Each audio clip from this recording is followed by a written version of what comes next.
Pendant un peu plus de 24 heures, je suis intervenu dans une famille, dans un couple en situation difficile, ce que j'appelle une intervention intensive. Il m'arrive de passer 3 jours, et c'était pour la première fois que je passais un seul jour dans une famille, un peu plus de 24 heures, pour être avec eux, les entendre, les accompagner, chercher à comprendre, et surtout leur donner des outils de manière plus concentrée qu'avec une séance de coaching hebdomadaire, alterner des vidéos comme ils le font dans leur programme, de manière à vraiment construire avec eux la vision du couple, toucher véritablement les atouts et les faiblesses de leur relation conjugale, de manière à ce qu'ils arrivent, dans un délai quasiment record, à presque se sentir vraiment mieux dans la relation, se comprendre eux-mêmes respectivement dans leur lien relationnel, et puis comprendre leur partenaire dans ce lien avec les difficultés, les tensions, les zones floues et les zones que l'on clarifie ensemble, et puis avec une faculté beaucoup plus grande, parce qu'on est vraiment ensemble dans le même endroit, on mange ensemble, on déjeune ensemble, on dîne ensemble, on passe vraiment la journée complètement ensemble dans les temps de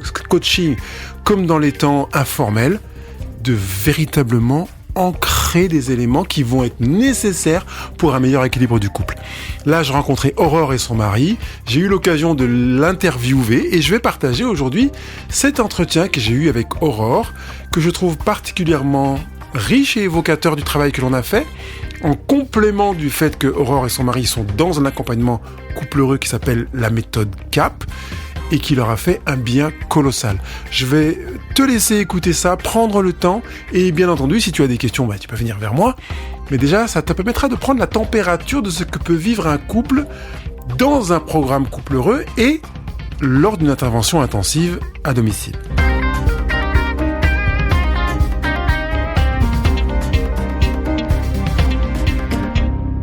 Bonjour Aurore. Bonjour Pascal. Je suis ravi de te retrouver ici et je voudrais peut-être juste que tu dises depuis combien de temps tu es dans un programme couple heureux. Depuis octobre 2025. D'accord. Qu'est-ce qui t'a amené à opter pour ce programme ? Parce que c'est toi qui as pris l'initiative de prendre contact avec moi. Tu veux bien en parler un peu ? Donc j'ai pris contact avec toi parce qu'avec donc mon mari, on était dans une situation délicate de couple où on était, je pense, au bord d'une séparation, et donc j'ai décidé de te contacter pour c'était un peu la dernière chance en quelque sorte pour voir ce qu'on pouvait faire, si on pouvait avancer dans notre couple et retrouver le couple, ou reconstruire notre couple plutôt. D'accord. Quels sont les signes qui montrent ou qui t'ont montré que vous étiez sur le bord de ce que tu as essayé de décrire là, de la séparation ? Plus de communication, plus de moments à deux, des disputes, de l'incompréhension, des reproches. D'accord. Donc une belle brochette. Ça veut dire que tu as en souvenir des moments où c'était vraiment génial, quoi, avec lui. Avant la crise, oui. Avant la crise. Parle-moi un peu de ces moments, que je vois à quoi ça pourrait ressembler. C'était des moments où on pouvait partir en week-end tous les deux, où par exemple, on se faisait un petit repas tous les deux en amoureux, où on se regardait un film, on rigolait, où on partageait en fait des moments ensemble, et où on était amoureux et on était vraiment là. Il y avait ce lien, quoi. Ouais. Quand tu dis on était amoureux, ça, au-delà du ressenti, ça se voyait à quoi ? À l'affection, à la tendresse, aux attentions qu'on pouvait avoir l'un pour l'autre. D'accord, ça veut dire que beaucoup de ces choses-là se sont écroulées ? Oui, pour moi, oui. Ouais. Comment tu as vécu ça ? Au début, on essaie de trouver de comprendre pourquoi, de trouver des options, de voir ce qu'on peut changer. Mais c'est vrai que le travail doit être fait des deux côtés. Donc c'est vrai que mon mari, dans un premier temps, avait beaucoup de mal aussi à voir l'intérêt d'aller de l'avant et de construire notre couple. Ouais. Mais il avait de la peine parce que il sentait pas les capacités, les aptitudes pour le faire, ou c'était sur le principe ? Je pense qu'il était en dépression, et donc il n'avait pas Le principe de se faire accompagner par quelqu'un, pour lui, c'était lunaire. Voilà. Donc en fait, il n'en voyait pas l'intérêt. On pouvait se débrouiller seul. Et puis personne n'avait à rentrer dans notre intimité, dans notre quotidien pour nous aider. D'accord. Et toi, tu avais déjà été... Enfin, vous aviez déjà... Donc vous n'aviez pas, jusqu'à ce que vous veniez sur Couple Heureux, jamais eu à faire appel à un professionnel? Non. D'accord. Donc, et toi, tu avais une appréhension à te dire... Je vais me faire accompagner ou comment tu vivais? Non, parce que je suis plutôt ouverte sur je suis ouverte à faire appel à des professionnels quand ça va pas, donc j'avais pas de réticence. D'accord. Voilà. Donc c'était ouverte. C'était presque normal. À un moment, quand on peut plus le faire nous-mêmes, on fait appel à des experts, quoi. Ouais, chapeau. Je dis chapeau parce que j'aimerais bien que ce soit une évidence pour beaucoup de se dire là, je ne sais pas faire, mais c'est pas parce que je ne sais pas faire que ça remet en question ma valeur personnelle, quoi. Je vais faire appel à l'extérieur, ce qu'on fait dans plein de choses du quotidien. Seulement, il y a cette réticence quand il s'agit du couple. Tu as évoqué le fait de partager mon intimité avec quelqu'un d'autre, tout ça. Est-ce qu'avec Couple Heureux, tu partages ton intimité? Tu connais quand même beaucoup notre vie, oui. Ah, d'accord. mais dis-moi à quel point c'est désagréable. Non, c'est pas désagréable. Moi, ça me dérange pas. Ou pas aidant, j'ai envie de dire. Parce que quand il y a des partages d'intimité, c'est pour partager l'intimité ou bien pour que ce soit des outils? Non, c'est des outils pour que tu puisses nous guider. D'accord. Et là, tu te rends compte que c'est bienfaisant de partager l'intimité, oui, bien finalement. Sûr. Oui, parce que je pense que sans ces aspects-là, tu n'as pas une vue globale, une image globale de ce qu'on est. Ouais. Donc, c'est compliqué aussi pour toi de jauger derrière. Exactement. En fait, vous m'aidez à vous aider. Je reviens juste quelques pas en arrière. Donc, tu prends contact avec moi pour... tu connais pas les programmes Couple Heureux, t'es tombé sur Couple Heureux. Comment tu as découvert Couple Heureux, d'ailleurs? Par une cousine... une belle cousine. D'accord, qui t'en a parlé, et donc t'es venue là, d'accord. Ouais. Donc, j'ai l'entretien avec vous, et lors de cet entretien, tu étais seule? Non, il y avait mon mari. Était déjà, ton mari était avec toi. On a fait l'entretien tous les deux. Comment ça se fait qu'il était là alors qu'il était réticent? Je me souviens pas. Parce que je lui ai dit, soit on se fait accompagner, soit on ne sait pas. Ah oui, donc tu avais utilisé les arguments béton. Donc il est venu par peur d'abord. Il est venu par peur, et je lui ai dit, voilà, y a telle personne qui m'a recommandé Pascal, on peut faire une visio, on voit ce que ça donne, on voit s'il y a un feeling, enfin voilà, si ça peut fonctionner, puis en fonction, on voit. D'accord. Et quand on a eu fini la visio, qu'est-ce qu'il s'est dit, caméra coupée? Il s'est dit, il s'est dit, si tu veux le faire, on le fait. Waouh. Et c'est comme ça, du coup, qu'on a commencé. Ouais. Donc, tu as senti que de la réticence initiale, il y a eu un glissement rapide vers pourquoi pas? Oui, mais parce qu'il n'avait pas le choix, je pense, quelque part. Parce qu'il y a la pression, mais si, il avait le choix. Oui, il avait le choix, mais il s'est senti, je pense, bloqué, je ne sais pas comment dire. Sur la sellette, quoi. Voilà. Si on n'y va au pas... Au bord du précipice, quoi. C'est ça, au bord du précipice, exactement. L'image est très parlante. D'accord, si on n'y va pas, c'est mort. Ok. Et est-ce que tu as le sentiment maintenant, après 5 mois, qu'il regrette d'avoir fait ce pas? Non. Non, parce que je pense qu'au-delà du couple, même pour lui, tu l'as beaucoup aidé sur beaucoup de points. Et rien que pour ça, en fait, c'est bénéfique pour lui, je pense. Tu penses à quel point, quand tu dis que je l'ai beaucoup aidé? Déjà, l'électrochoc qu'il a eu en décembre, ça l'a aidé de sortir, je pense, de sa dépression, de comprendre qu'au présent, la vie peut être belle aussi. Ouais. Sur son attitude, sur sa façon de se comporter, d'être plus joyeux, d'être plus positif. Tout ça, c'est un travail qui fait maintenant, qui voulait pas, je pense, comprendre ou intégrer avant. Il n'était pas dans ce schéma-là. Ouais. Tu penses qu'il voulait pas? Il voulait pas ou il savait pas comment faire, peut-être. Il y a plus de chances que ce soit il savait pas, quoi. Parce que s'il savait qu'il pouvait déclencher la joie comme ça, remonter son énergie personnelle, sourire même s'il n'y a pas de raison, parce qu'il choisit de sourire, donc il sourit, être plus optimiste, il l'aurait fait, j'imagine. Sans attendre de se retrouver devant le précipice. Ouais, je te sens hésitante. Je sais pas. Tu sais pas. Parce qu'avant de venir te voir, je lui avais déjà dit, est-ce que tu veux pas aller voir un psychologue pour t'aider? Tu vois bien que là, de par l'histoire qu'on a eue, là, ça va pas. Et sa réponse était négative. Donc, ouais. Donc, Donc ça t'a aidé à te dire je ne sais pas. Je ne sais pas. Qu'est-ce qui, depuis le début du programme de la méthode CAP, a été le plus fort pour toi dans ton expérience, dans ton cheminement, même s'il est de 5 mois? Le fait de remettre à plat, je pense, le couple, la vision, de comprendre, de recommencer à essayer de se comprendre. Mmh. Et en fait, c'est très dur au début parce que c'est des habitudes qu'on doit prendre qu'on n'a pas, des rituels à prendre qu'on n'a pas. Et je pense que c'est tout ce cheminement qui fait que on se rend compte de la puissance en fait de ton accompagnement. Ouais. En fait, tu réalises que tu me dis ça on l'a pas, ça on ne l'a pas. Finalement, si tu devais faire un paquet de ce qu'on n'a pas, tu mettrais quoi dans ce paquet? Qu'est-ce que vous n'aviez pas en fait que vous avez maintenant?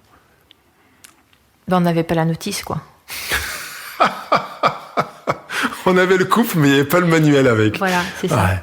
On n'avait pas le... Non, on n'avait pas les... On vivait le couple de par ce qu'on avait pu vivre, de ce qu'on peut voir, de ce qu'on peut lire, mais on n'avait pas les bases, en fait, le fondement, je pense. Ouais. Ça fait une sacrée différence. Hein. Ouais. Faut recommencer à zéro. Et c'est vrai qu'au bout de 18 ans, c'est dur de recommencer à zéro. Et c'est possible? Oui, je pense que c'est possible, ouais. Ouais. Qu'est-ce qui peut être déterminant sur le fait qu'on se dise, ok, 18 ans de vie commune, on est arrivé à un moment où on est devant le précipice. Donc c'est soit il y a une décision forte qui est prise, soit c'est la fin. Et puis que tu te dises là, tiens, je crois que c'est possible, ouais. Ben, les changements de l'un et l'autre, je pense nos évolutions respectives. Mmh. Parce qu'au-delà de l'accompagnement du couple, tu nous accompagnes aussi individuellement. Ouais. Et je pense que ça aussi, ça nous aide à mieux comprendre ce qu'on veut, qui on est, et comment on veut faire évoluer notre couple. Ouais. Alors pour ceux qui connaissent pas la méthode CAP, je précise juste que, à la rigueur précise, comment ça se passe, c'est mieux. Du coup, alors je sais pas si toutes les formules sont les mêmes, mais nous, on a des séances de couple où on est deux, et on a des séances individuelles avec Pascal, pratiquement toutes les semaines ou toutes les 2 semaines. Les séances sont soit sur des vidéos qu'on regarde et donc on discute ensemble après avec Pascal, soit sur vraiment des sujets plus personnels, individuels qu'on voit avec toi. Le sur-mesure que j'aime bien, parce que les vidéos sont les mêmes pour tout le monde, mais c'est vraiment l'alternance vidéo-coaching qui fait que je peux vraiment être sur mesure, parce qu'en fait, ce que je vous partage, ce que j'entends de vous et ce que je travaille avec vous, je le fais avec vous et je ne l'ai fait avec personne d'autre. Parce qu'en fait, vous êtes vous, unique, le seul couple comme ça. Ok. Et puis, il y a aussi le WhatsApp sur lequel j'ai accès à vos vocaux, à vos messages, à tes préoccupations, à tes demandes d'éclaircissement sur les choses. Tout le temps, dès qu'on a une question. Et tu es tout le temps disponible pour nous, en tout cas. Ouais. J'aime bien dire que je me rends disponible. Parce que... dans les faits, c'est un choix c'est vraiment une heureuse décision qu'on a prise en équipe de faire en sorte d'être disponible 7 jours sur 7. Ça n'existe pas ailleurs. Vraiment, on est vraiment envie de ça. Tu m'as déjà dit ce qui était pour toi le plus fort des changements personnels. Est-ce que tu veux bien me parler de ce que ça transforme en toi maintenant, plus sur le plan conjugal, mais en toi, parce que tu as bien dit qu'il y a un travail personnel qui est fait, tu as vu les effets sur ton mari. En toi, ça vient sonner où? Je pense que ça me fait beaucoup réfléchir sur qui je suis, sur ce que je veux vivre aujourd'hui à partir de 40 ans, là, comment je vois ma vie, qu'est-ce qui est important pour moi, comment je me vois évoluer. Et tout ça, en fait, ça me fait poser aussi les bonnes questions, du coup, pour moi, en fait, qui je veux être en tant qu'Aurore et comment je veux grandir, comment je veux me développer derrière. J'ai aussi l'impression, avec les quelques mois d'accompagnement, que tu te rends compte que tu es une plus belle personne que tu ne l'imaginais. Mais ça, c'est pas moi qui peux le dire, mais... Pourquoi? La seule chose... parce que je peux pas juger de moi-même. Enfin, je peux pas me dire à moi-même, t'es une belle personne. Pourquoi pas? C'est un peu prétentieux quand même. Tu crois? Oui. Alors si je te dis que je pense que c'est une belle personne, je crois que tu es une belle personne, tu trouves que c'est prétentieux? Non, moi je le dise pour moi? Non, mais après, c'est la perception de chacun. Moi, j'ai du mal à... Ah, mais je convoque ta perception. Quelle est ta perception sur toi? Je pense que je suis une personne douce qui apporte des choses, mais je sais pas si je suis une belle personne. Ouais. Donc tu penses que ton mari s'est mis en couple avec toi parce que tu étais une personne bof, mais il s'est dit c'est pas grave si elle est bof. Non, mais à ses yeux, oui, je suis certainement une belle personne. À ses yeux. Maintenant, à tes yeux, tu sais que ce que tu vas livrer dans la relation avec ton partenaire est déterminé par ce que tu sais pouvoir lui offrir. Oui. Si tu penses que t'es pas une si belle personne que ça, tu vas lui proposer une pas si belle personne que ça. C'est dommageable pour toi et pour lui, parce qu'en fait, il va se dire mais moi, je la vois au-dessus de ce qu'elle m'offre. Pourquoi? C'est l'autogratitude. Je suis une belle personne. Voilà, exactement, l'autoreconnaissance. Parce que, en tout cas, moi, je le vois comme ça. Plus je te fréquente, et là, aujourd'hui, je suis chez toi pour cet accompagnement intensif, c'est de me dire, en fait, je te vois t'épanouir, je te vois devenir une plus belle personne, une Aurore, la même, mais comme si tu grandissais, quoi. J'aimerais que tu te rendes compte. Tu as peut-être besoin d'apprendre à te fréquenter davantage.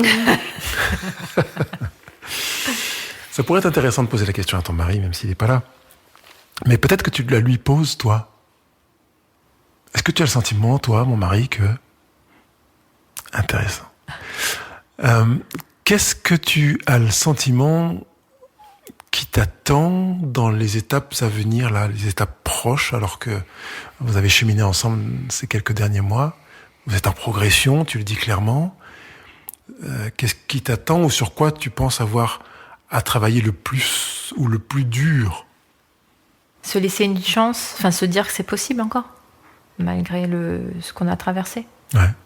C'est pas encore 100% ok de mon côté. Pas encore 100% gagné. Non. Ouais. Et ce manque de foi, il est relatif à quoi? Il est lié à quoi d'après toi? Peut-être une blessure, une peur et enfin, je sais pas. Franchement, je sais pas. Je pourrais pas te répondre là. Difficile à répondre, d'accord. Et sur toi, qu'est-ce qui serait la chose la plus importante à travailler d'après toi, avec ce que tu as appris depuis le début? Tu dis là vraiment j'ai un chantier, c'est ouvert, je vais bosser. Au niveau du couple, ça serait continuer à communiquer tous les deux sur ce qu'on veut construire régulièrement. Donc réussir à faire les rituels dont tu nous parles et s'y tenir. Et à titre individuel, continuer à j'allais dire à avoir confiance en moi, mais je pense que le terme n'est pas bien choisi. C'est pas avoir confiance en moi, c'est à savoir ce que je veux et à me faire confiance plutôt. Bon, on a travaillé sur la vision du couple aujourd'hui. Oui. Ça veut dire que tu pourrais utiliser le travail qu'on a fait sur la vision du couple, amener à arriver à mettre la vision du couple en 3-4 phrases pour te dire je vais le faire sur ma vision de vie personnelle, par exemple. Parce que le travail qu'on a fait sur la vision du couple, est-ce que tu as trouvé que c'était aidant et éclairant? Ah oui, complètement, oui. Puis ça nous a permis d'être d'accord, donc ça va nous permettre d'avancer aussi sur ça. Donc oui, ça c'est sûr, oui. Ouais. Chose qu'on n'arrivait pas à faire. Ouais. On n'avait pas réussi à se poser, à se dire, ok, c'est ça notre vision du couple et c'est ça qu'on veut construire. D'accord. Donc ça veut dire que si tu fais ce travail sur toi en tant qu'individu, ça va clarifier également l'horizon, en fait, ta manière de voir ton propre développement personnel. Ok. Donc tu pourras t'es adossé pour le faire. Est-ce que il y a quelque chose que tu as envie d'ajouter avant qu'on termine? Que ça demande du travail. Que ça demande du travail, de la volonté et de la rigueur dans le process. Il faut laisser je pense le temps au temps de faire de réguler tout ça. T'as le sentiment d'avoir bossé en fait. Oui. Comme jamais t'as travaillé sur ton couple. Ah oui, ça c'est sûr, oui. Est-ce que tu connais quelque chose qui sur la planète est un succès et qui n'a demandé aucun travail? Non, rien du tout. Non, ok. Donc ça veut dire que en t'inscrivant dans cette dynamique-là, t'as compris. En fait, il y a une logique. C'est-à-dire, oui, c'est évident. Vu le travail que je fournis dans ma relation conjugale, c'est évident que ça va grandir, ça va produire autre chose. Ou, vu le peu de travail que je fournissais dans ma relation conjugale, c'est pas surprenant qu'on se soit retrouvé là où on s'est retrouvé. C'est souvent difficile pour les gens d'entendre cette notion de travail, mais je suis ravi que ça te paraisse évident. Et je te remercie pour ce que tu as pu apporter et qui, pour moi, est éclairant. Et évidemment, je souhaite que dans la on va dire, la continuité de votre travail, pour reprendre le terme travail, vous puissiez vraiment vous régaler, vous épanouir tous les deux. Merci Pascal.